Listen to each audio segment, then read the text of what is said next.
Back to news.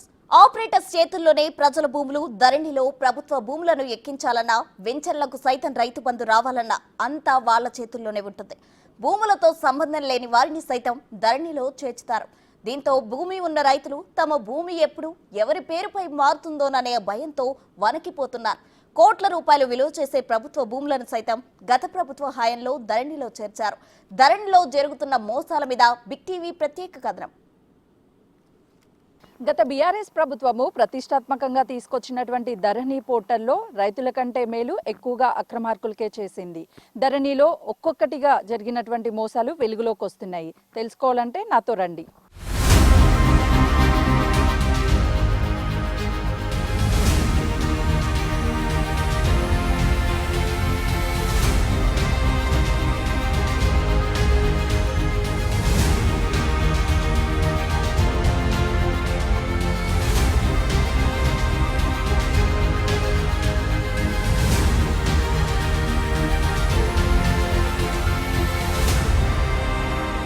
ప్రస్తుతం నేనున్నటువంటి ప్రాంతం మేడ్చల్ మల్కాజ్గిరి జిల్లా గట్కేసర్ మండర్ పోచారం గ్రామ రెవెన్యూ ప్రాంతము. 38, 39, 40 సర్వే నెంబర్లో ఉన్నాము ప్రస్తుతం మనం. ఇదంతా కూడా మనకి చాలా క్లియర్గా వెంచర్గా కనిపిస్తుంది. అక్కడ భవన నిర్మాణాలు చేశారు.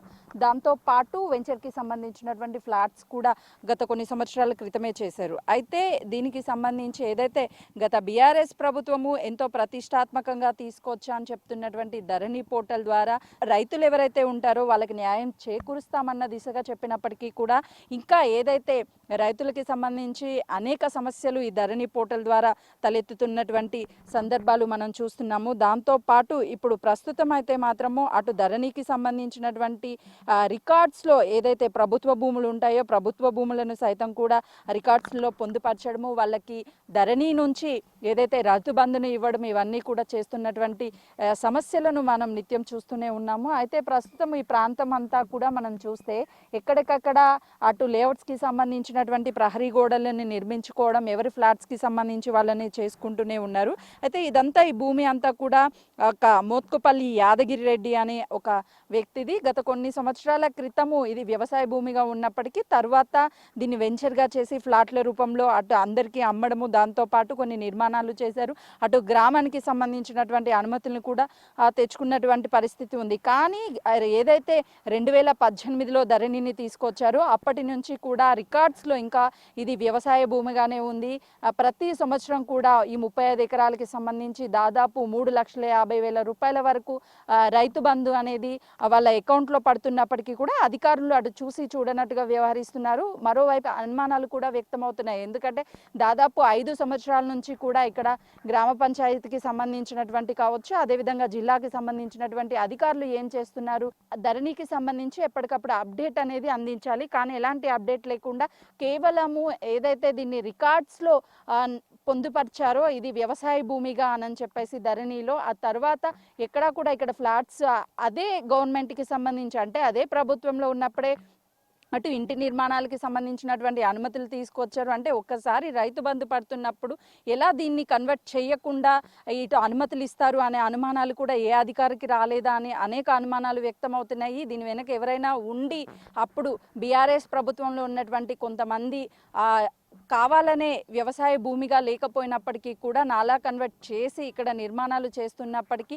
ఇంకా రైతు బంధు పడడానికి ప్రోత్సహించారు అనే అనేక అనుమానాలు కూడా వ్యక్తమవుతున్నాయి. ఎందుకంటే అటు రైతు బంధుకి సంబంధించినటువంటి అనేక మంది రైతులకి రైతు బంధు రావడం లేదు అని అనేక మంది కంప్లైంట్లు ఇచ్చినప్పటికీ కూడా ఎక్కడ గతంలో అధికారులు పట్టించుకోలేదు. దాంతోపాటు ఏదైతే వాళ్ళకి అనుగుణంగా ఉన్నటువంటి వ్యక్తులకి సంబంధించి ఆ వ్యక్తులకే అటు రైతు బంధు పడే విధంగా అయితే మాత్రము చర్యలు ఉన్నాయి. అదేవిధంగా అట్లానే చేస్తున్నారు అని చెప్పేసి అనేక సార్లు అనేక ఆరోపణలు గత ప్రభుత్వం మీద వచ్చినప్పటికీ అధికారంలో ఉండి బీఆర్ఎస్ ప్రభుత్వమే, ధరణిని తీసుకొచ్చింది కూడా బీఆర్ఎస్ ప్రభుత్వమే కాబట్టి అటు అధికారులు కూడా ఏం చేయలేని పరిస్థితి ఉంది. ఇప్పుడు కాంగ్రెస్ ప్రభుత్వం, ఎందుకంటే అప్పుడు ప్రతిపక్షంలో ఉన్నటువంటి కాంగ్రెస్ పార్టీలో అనేక మంది, అటు ఇప్పుడు ప్రస్తుత ముఖ్యమంత్రిగా ఉన్నటువంటి రేవంత్ రెడ్డి కూడా అనేక సార్లు ఆరోపించారు ఈ రైతు బంధుని తీసుకొచ్చి ఏదైతే ధరణి పోర్టల్ ద్వారా రైతు బంధు వేస్తున్నారో అందులో చాలా చాలా లోపాలు ఉన్నాయి అని చెప్పి పలుమార్లు చెప్పినప్పటికీ కూడా ఎక్కడా కూడా చర్యలు లేవు. ఇప్పుడు ఏదైతే కాంగ్రెస్ ప్రభుత్వం ఏర్పడ్డదో ఈ ప్రభుత్వం ఏర్పడ్డ తర్వాత ఒక్కొక్కటిగా వెలుగులోకి వస్తున్నాయి. ఎందుకంటే అటు ధరణికి సంబంధించినటువంటి లోపాలు ఎక్కడెక్కడ ఉన్నాయి అని కమిటీలు వేసి ఆ లోపాలని రెక్టిఫై చేసి వాటన్నిటిని కూడా క్లియర్ చేసే దిశగా ప్రయత్నం చేస్తున్నారు. దాంతో పాటు ఎవరైతే ప్రభుత్వ భూముల్లో పాస్బుక్ని తీసుకురావడం, అదేవిధంగా నాలా కన్వర్ట్ అయినటువంటి ల్యాండ్స్ ఏవైతే ఉన్నాయో వాటికి ధరణి నుంచి అటు రైతు బంధుని వేస్తున్నారో అక్కడ పాస్బుక్ని క్యాన్సిల్ చేయడం మనం రీసెంట్గానే చూసాము. రంగారెడ్డికి సంబంధించినటువంటి మణికొండ మున్సిపాలిటీలో 5 ఎకరాల ప్రభుత్వ భూమి ఏదైతే ఉందో దాదాపు 500 కోట్ల రూపాయలు విలువ చేసేటువంటి భూముల మీద పాస్బుక్ని గత రంగారెడ్డి కలెక్టర్గా పనిచేసినటువంటి హరీష్, అదేవిధంగా భారతికి సంబంధించినటువంటి వాళ్ళు అక్టోబర్ అదేవిధంగా సెప్టెంబర్ నెలలకి సంబంధించినటువంటి సిగ్నేచర్ చేయడం, పాస్బుక్ని ఇష్యూ చేయడము, ఆ భూమిని అంతా కూడా కాజేసే దిశగా ప్రోత్సహించారు అని చెప్పేసి కొన్ని ఆరోపణలు ఉన్నాయి. సంతకాలు పెట్టింది మాత్రము అటు కలెక్టర్లు పెట్టిన తర్వాతనే ఆ పాస్బుక్లు జారీ అవుతాయి కాబట్టి వాళ్ళిద్దరికి సంబంధించినటువంటి వెలుగులోకి వచ్చింది. అయితే ప్రస్తుతం ఇదే విధిగా ఇక్కడ మేడ్చల్కి సంబంధించినటువంటి ప్రాంతంలోనూ ప్రైవేట్ వ్యక్తి 35 ఎకరాల భూమి అయినప్పటికీ కూడా గత కొన్ని సంవత్సరాల క్రితమే ఇది వెంచర్గా చేశారు. ఆల్రెడీ ఫ్లాట్స్ ఉన్నాయి, ఇక్కడ కొంత కన్స్ట్రక్షన్ జరిగినప్పటికీ కూడా ఇప్పటికీ స్టిల్ అంటే 6 సంవత్సరాల నుంచి రైతు బంధు పడుతుంది. అంటే అధికారులు ఏం చేస్తున్నారు, కేవలము ఒక ధరణి పోర్టల్ని తీసుకువచ్చి నామకే వాస్తు చేస్తున్నారు. అటు రైతులు మోసపోయే దిశగా ఈ ధరణి పోర్టల్ అనేది కొంతమేరకు రైతులకు అన్యాయం చేస్తుందని చెప్పడంలోనూ ఏమాత్రం సందేహం లేదు. గత బీఆర్ఎస్ ప్రభుత్వం రెండోసారి ఎలాగైనా అధికారంలోకి రావాలనే ఉద్దేశంతో ధరణి యాప్ను తీసుకొచ్చి ఎన్నికలకు వెళ్లింది. ధరణి వల్ల నిజమైన రైతులు ఎంతో మంది నష్టపోతున్నారు. ఎవరు లాభం పొందుతున్నారో ఆలోచన లేకుండా, ఎలాంటి మానిటరింగ్ చేయకుండా, ఎలక్షన్ సమయంలో వచ్చిన అప్లికేషన్స్ అన్నిటినీ చెక్ చేయకుండా ధరణిలో చేర్చడంతో ప్రభుత్వ ఖజానాకు గండిపడింది. గతంలో వ్యవసాయ భూములు వెంచర్స్ గా మారిన వాటికి ఇప్పటికీ పాస్బుక్స్ ఉండడం, రైతు బంధు పడుతుండటంతో అధికారులు నిర్లక్ష్యం కనిపిస్తోంది. మరోవైపు కోట్ల రూపాయల విలువ చేసే ప్రభుత్వ భూములు సైతం మాయమవుతున్నాయి.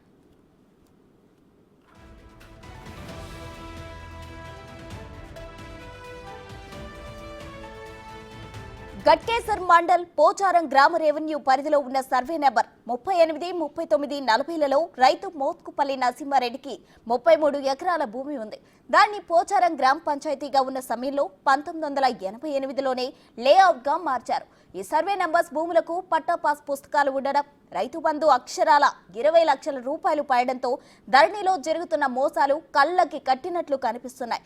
గత కొన్ని రోజుల క్రితమే అత్యంత ఖరీదైన మణికొండలోని 500 కోట్ల రూపాయలు విలువ చేసే 5 ఎకరాల ప్రభుత్వ భూమికి ఎలాంటి డాక్యుమెంట్ లేకుండా ధరణిలోకి ఎక్కించడంతో రంగారెడ్డి కలెక్టర్స్ గా పనిచేసిన హరీష్, భారతి, హోలీ హేరీ సమయంలో ప్రభుత్వ భూమికి పాస్బుక్స్ రావడంతో గత ప్రభుత్వ పాలన లోపమా, అధికారుల పాత్ర ఉందా అనే అనుమానాలు వ్యక్తమవుతున్నాయి. తెర వెనుక ఉంది, నడిపించినప్పటి నుంచి మంత్రితో పాటు బడా రియాల్టర్స్ కూడా ఉన్నారనే ఆరోపణలు ఉన్నాయి. ఇప్పటికే దాదాపు ప్రభుత్వ భూములకు సంబంధించిన ధరణిపై కేసులు ఉన్నాయి. ఒక్క రంగారెడ్డి జిల్లాలోనే కలెక్టర్ భారతి హోలికేరి ఇచ్చిన ఫిర్యాదుకు సంబంధించిన 68కి పైగా ధరణి ఆపరేటర్స్ మీద ఆదిపట్ల పోలీస్ స్టేషన్లో కేసులు ఉన్నట్లు సమాచారం. గత బీఆర్ఎస్ ప్రభుత్వము ఎంతో ప్రతిష్టాత్మకంగా తీసుకొచ్చినటువంటి ధరణి అని చెప్పుకుంటున్నటువంటి ధరణిలోని మోసాలు ఒక్కొక్కటిగా వెలుగులోకి వస్తుంది. రీసెంట్గానే అటు రంగారెడ్డి జిల్లాకి సంబంధించినటువంటి మణికొండ మున్సిపాలిటీలో కూడా దాదాపు 5 ఎకరాల ప్రభుత్వ భూమి అనేది పాస్బుక్లు ఇష్యూ చేయడం అది పెద్ద చర్చగా మారింది. అయితే అది మర్చిపోకముందే మరొకసారి ఈ కీసర మండలానికి సంబంధించినటువంటి పోచారం గ్రామ రెవెన్యూ పరిధిలో ఉన్నటువంటి 33 ఎకరాలకు పట్టాదానికి ఆల్రెడీ నాలా కన్వర్సేషన్ చేశారు. ఆయన కూడా ప్రస్తుతం అయితే మాత్రము ఇంకా రైతు బంధు పడుతుంది. ప్రస్తుతం మనతో పాటు కీసర ఆర్డీఓ గారు ఉన్నారు. చెప్పండి ఉపేందర్ రెడ్డి సార్, ప్రస్తుతం మీ దృష్టికి ఏమైనా వచ్చిందా అటు? ఎస్, ఈ మధ్య కాలంలోనే ఒక 2-3 డేస్ బ్యాక్ మనకు ఈ పోచారంలో 38, 39, 40 సర్వే నెంబర్స్లో ఒక ఇద్దరు పట్టాదార్స్, ఒకడే పట్టాదారు యాక్చువల్గా మోత్కుపల్లి యాదగిరి రెడ్డి అనే పట్టాదారు పేరు మీదుగా ఒక 35 ఎకర్స్ రైతు బంధు కింద పట్టాదారు పాస్ పుస్తకాలు ఇష్యూ చేశారు. రైతు బంధు వస్తుందనేది ఒక సోషల్ మీడియాల ద్వారా కానీ, మాకు ఇతర వాలంటీర్ల ద్వారా కానీ, సోషల్ వర్కర్స్ ద్వారా కానీ మా నోటీస్కి రావడం జరిగింది. దానిపైన మేము ఇప్పుడు తహసీల్దార్కి ఇన్స్ట్రక్షన్స్ ఇవ్వటం జరిగింది, ఎంక్వైరీ చేయమని. పట్టాదారు పాస్ పుస్తకాలు ఇవ్వటం అనేది అయితే ఒకవేళ ప్రిలిమినరీగా నేను చూసినప్పుడు ప్లాట్లు అయి ఉన్నాయని చెప్పారు. ప్లాట్ల దానికి పట్టాదారు పాస్ పుస్తకాలు ఇవ్వటం అనేది తప్పు. సహజంగా అది గ్రౌండ్ మీద వెరిఫై చేసి ఒకవేళ అలాంటి పట్టదారు పుస్తకాలు ప్లాట్లకు ఇచ్చుంటే అది నేరం కింద మేము చూస్తాము. అదేవిధంగా అతను ఎలా క్లెయిమ్ చేశాడు, ఎందుకు దరఖాస్తు పెట్టుకోవటం జరిగింది అనేది చూస్తాము. సార్ అంటే ప్రధానంగా ఇటు ఏదైతే వన్స్ పట్టా భూమి నాలాగా కన్వర్ట్ అయిన తర్వాత అసలుకి రైతు బంధు పడడం సాధ్యమేనా, ఎక్కడ లోపం జరుగుంటుందని మీరు అనుకుంటున్నారు? ఎస్, డెఫినెట్గా 2018లో ఫస్ట్ ఎల్ఆర్యూపీ అని 2017 అక్టోబర్లో మొదలు పెట్టడం జరిగింది. ఆ తర్వాత అది 2018 మేలో మనం పట్టాదారు పాస్ పుస్తకాలు ధరణి పోర్టల్ ద్వారా డిజిటల్ పట్టాదారు పాస్ పుస్తకాలు ఇవ్వడం జరిగింది. ఆ పీరియడ్లో ఏదో ఎల్ఆర్యూపీ పీరియడ్లో భూ ప్రక్షాళన అనేది, రికార్డుల ప్రక్షాళన అనే కార్యక్రమం చేపట్టిన సందర్భంలో కొంత హర్రీ ఉంది. రైతు బంధు వేయాలి అనే ఉద్దేశంతో ప్రభుత్వం నుంచి కొంత ఆధారబాధరగా ప్రభుత్వ అధికారులపైన కొంచెం ప్రెషర్ ఉండటం వల్ల ఆ రికార్డ్స్ అప్డేట్ కాకుండా దాన్ని సిస్టంలో ఇన్కార్పొరేట్ చేయటం, పట్టదారులను గ్రౌండ్ పొజిషన్ వెరిఫై చేయకుండా ఓన్లీ పాత రికార్డు ఆధారంగా బేస్గా మనము ధరణిలో పోర్ట్ చేయటం వల్ల దాని ప్రకారం వాళ్ళకి పట్టదారు పుస్తకాలు ఇష్యూ అయినాయి అనేది మేము భావిస్తున్నాము. అలా ఇష్యూ కాకూడదు. ఎట్టి పరిస్థితుల్లో కూడా ఒకవేళ రైతు నాలా కింద కన్వర్షన్ చేస్తే అట్టి నాలా భూములకు డెఫినెట్గా రైతు పట్టాదారు పుస్తకాలు అనేది వర్తించదు వాళ్ళకు. సార్ అంటే ఒక్కసారి పట్టా భూమి నుంచి నాలా కన్వర్షన్ జరిగిన తర్వాత తిరిగి పట్టా భూమిగా మళ్ళీ ఏమన్నా కన్వర్షన్ చేసుకునే ఆప్షన్ ఏమన్నా ఉందా? ప్రస్తుతం అలాంటిది లేదండి. నాలా కింద కన్వర్షన్ అయిన తర్వాత మళ్ళీ వ్యవసాయ భూమిగా మార్పిడి చేసుకుంటేందుకు ప్రభుత్వం నుంచి ఎలాంటి నిబంధనలు ప్రస్తుతానికైతే వర్తించదు కూడా. వన్స్ నాలా దానికి ఎలాంటి రైతు బంధు ఉండదు. సేమ్ టైం పట్టాదారు పుస్తకాలు కూడా డీమ్డ్ టు బి క్యాన్సల్గా ఆటంతరం అవే రద్దు అయిపోతాయి. అది నాన్ అగ్రికల్చర్ ల్యాండ్ కింద సేమ్ సబ్ రిజిస్ట్రార్ దగ్గర మాత్రమే రిజిస్ట్రేషన్ అవుతుంది. ఎంఆర్ఓ ఆఫీస్ల ధరణి ద్వారా పోర్టల్లో కూడా ఫర్దర్ రిజిస్ట్రేషన్స్ అనేవి జరగవు. ఎట్టి పరిస్థితుల్లో కూడా ఫర్దర్ పట్టదారు పుస్తకాలు అనేది ఇవ్వరు దాని ట్రాన్సాక్షన్స్ పైన. అంటే దాదాపు ధరణి వచ్చి కూడా 6 సంవత్సరాలు అవుతుంది. మీరు అన్నట్లుగా కూడా అప్పట్లో కొంతమేరకు ఆఫీసర్లకి ప్రెజర్ ఉండడం వల్ల నమోదు చేసినప్పటికీ కూడా స్టిల్ 6 years అవుతున్నప్పటికీ కూడా ఎందుకు వెరిఫికేషన్ అనేది ఎక్కడెక్కడ లోపాలు జరిగాయి, అసలు ఈ 6 yearsలో ఎలాంటి మార్పులు జరిగాయి అని గ్రౌండ్ మీద ఏమైనా వెరిఫికేషన్ ఎందుకు చేయలేకపోయారు సార్? అయితే కొన్ని అడపాదడపా నోటీస్కి వచ్చి ఉంటాయి అధికారుల దృష్టికి. బట్ టెక్నికల్ ప్రాబ్లం సపోర్ట్ చేయకపోవటం వల్ల ధరణి అనేది చాలా కొంత కఠినమైన పరిస్థితి ఉంది. సాఫ్ట్వేర్ ద్వారా అది ప్రోగ్రామ్ అనేది అక్కడ హైదరాబాద్లో చేయడం జరిగింది. ఆపరేట్ అనేది మనం చేస్తున్నాము, మా స్థాయిలో చేస్తున్నాము. సో దాంట్లో కొంత మనం పోయి ఎడిట్ చేసి దాని డిలీషన్స్ తర్వాత యాడిషన్స్ అనే ఆప్షన్స్ కింది స్థాయిలో లేకపోవటం వల్ల కొన్ని సందర్భాల్లో రిపోర్ట్ పంపినా కూడా అక్కడ పెండింగ్లో ఉండటం అనేది జరిగి ఉండొచ్చు.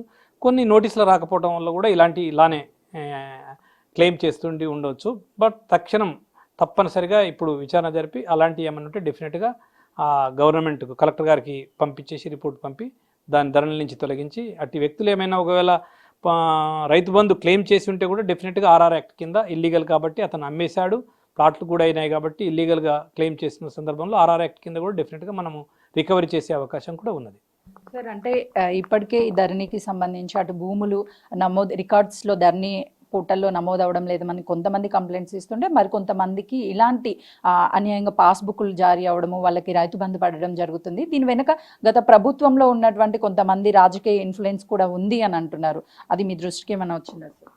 అంటే అది పాలసీ మ్యాటర్లో మా నోటీస్కి ఉండదు, కానీ టెక్నికల్గా మాత్రం మా ఉద్యోగులు అంటే కింది స్థాయి తహసీల్దార్స్ కానీ మా స్థాయిలో కానీ కొన్ని మేము పరిష్కరించలేని సమస్యలు రైతులు వచ్చిన సందర్భాల్లో టెక్నికల్గా సాధ్యం కానివి అంటే మనకు దాంట్లో లాగిన్ అయ్యి మనము దాన్ని రిజాల్వ్ చేసే స్థితి మాకు అవకాశం కూడా లేదు. కాబట్టి అదైతే వాస్తవం, ప్రజలు ఇబ్బంది ఎదుర్కొంటున్న విషయం మాత్రం వాస్తవం. అవన్నీ కూడా ఒక్కొక్కటిగా మొన్న 33 మాడ్యూల్స్లో కొత్తగా వచ్చిన గవర్నమెంట్ ఒక 33 మాడ్యూల్స్ TM33 అని మాడ్యూల్స్ ఇచ్చింది. ఆ 33 రకాల కేటగిరీలుగా విభజించేసి రైతుల సమస్యలను ఒక్కొక్కటిగా పరిష్కారం చేస్తూ వచ్చాము. ఇప్పటికే మేము ఒక 50% మొన్న జనవరి నుంచి కూడా మేము స్పీడప్ చేస్తూ 50% మేము క్లియర్ చేయడం జరిగింది.